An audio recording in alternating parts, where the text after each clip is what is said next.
Salut à tous, content de vous retrouver aujourd'hui au potager. Petit point semis et avancement et méthode de semis que je réalise au potager. Je vous ai parlé un petit peu de tout ça. Juste avant, je vous montre, là j'ai mon voisin qui m'a déposé de la pelouse. Donc voilà, pour éviter, et si jamais vous pouvez fonctionner comme ça avec vos voisins, c'est vraiment l'idéal. Avant, il amenait tout à la déchetterie. Maintenant, je lui dis de tout me déposer. Moi, je récupère tout pour le potager.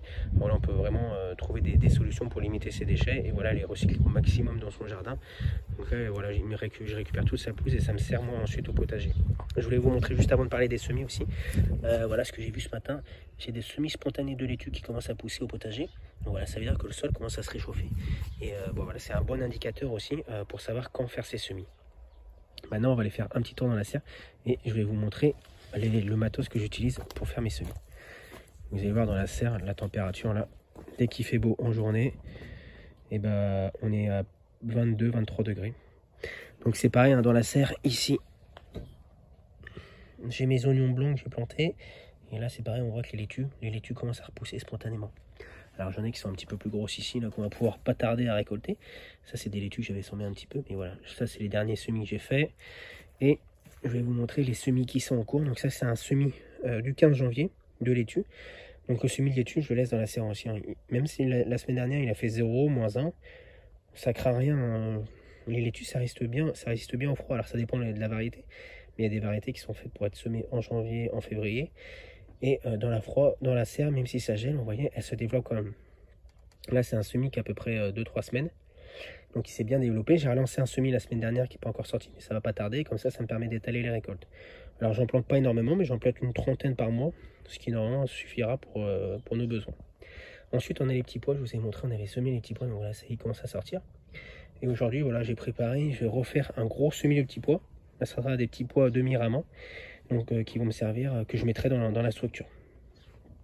Alors au niveau du matériel que j'utilise, vous voyez, il y a pas mal de godets, des plaques à semis. Il y a des plaques à semis comme celle-ci aussi. Celle-là, j'utilise plutôt, alors, dans ce style de plaque assez grande. Alors vous voyez aussi, au niveau de la profondeur, c'est assez profond. En plus, c'est assez résistant. Donc voilà, on peut les garder plusieurs années. Donc c'est assez profond, donc le système racinaire va bien pouvoir se développer. Dans ce style de plaque, les grandes, je fais plutôt ce qui est tomate. Comme ça me permet de les garder assez longtemps. Et je mets qu'une graine par alvéole. Je fais tomate, poivron, aubergine. Je vais également faire ce qui est épinards, les fenouils, certaines fleurs aussi. Les cosmos, ça marche très bien. Les œillets d'Inde, enfin tout ça, ça démarre très bien en plaque à semis comme ça. Sur les plaques un petit peu plus petites comme celle-ci, ben voilà, ça va être plutôt pour les laitues qui ont des semis qui ont des racines assez courtes.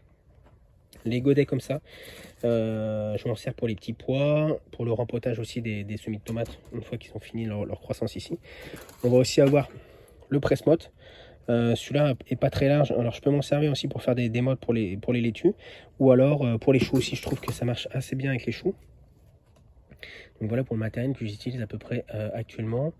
N'hésitez pas si vous avez des questions au niveau de vos semis. Mais voilà, on peut commencer à lancer des choses. Hein. Ça commence à se réchauffer. Ça va bien sûr dépendre de la région dans laquelle vous vous situez. Mais voilà, à partir de la mi-février, on va pouvoir lancer voilà, tout ce qui est semis, poivron, piment, aubergine, ça va bien se développer. Les petits pois, donc ça c'est des petits pois précoces qui résistent au gel. En les plantant maintenant en février-mars, on va récolter dès le mois de juin, ce qui va nous permettre derrière d'enchaîner sur une autre culture. Il y a vraiment beaucoup de choses à faire à partir de la mi-février et le mois où vraiment ça s'accentue, c'est le mois de mars. Mais voilà, on peut déjà commencer à faire pas mal de choses. N'hésitez pas à me dire en commentaire ce que vous faites chez vous. Et puis on se retrouve la semaine prochaine pour une prochaine vidéo au potager. Je pense qu'on fera un petit point sur les semis en cours.